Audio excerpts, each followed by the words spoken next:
So tonight, I'm going to introduce to you a leader who has seen racial integration, a leader who has seen income inequality, a leader that knows what has happened is not what should be happening and did something about it. And I think with the way that that model could be implemented today, we can solve the problems that we need to solve.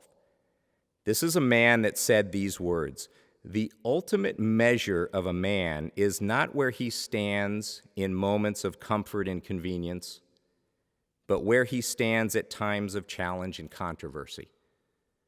And boy, are we living in times of challenge and controversy right now in the United States of America.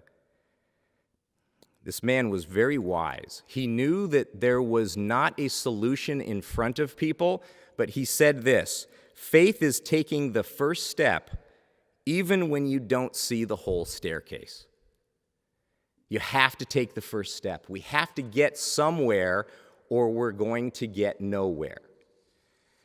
Some of you already know who I'm talking about. For those that don't know who I'm talking about, there's nobody in this room, there's nobody listening to this speech, there's nobody in this country that could ever question this man's integrity. They could never question that in times of strife, this was a selfless man. This was someone looking out for the children of tomorrow. And he stood up for what he believed in, but what he also knew we in the future were going to need to stand up for. All the way up until April 4th, 1968, when standing on a balcony in Memphis, Tennessee, for the rights of the sanitation workers, Martin Luther King Jr. was assassinated. It was a dark day, but he left a legacy. He left a giving legacy, a gift, a roadmap. So 50-some years later, here we are facing racial integration. Here we are facing income inequality. Here we are looking at a country where the children of tomorrow are looking up at us, and I have 5 of them. So I've got a pretty good representation here. And they're going to look up and they're going to ask me in 10 or 15 years, "Were you aware that this was going on? Dad, did you see what was happening in this country?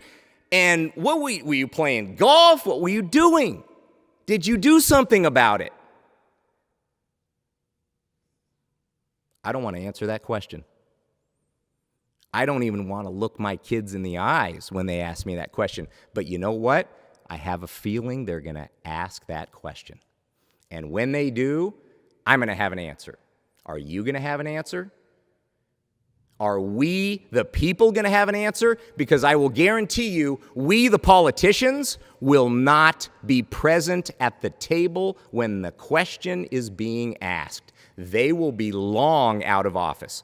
So it's about time that we, the people, decide what life, liberty, and the pursuit of happiness means for our children of tomorrow. And we're going to start right now from a man who has done it. He's living in each one of us.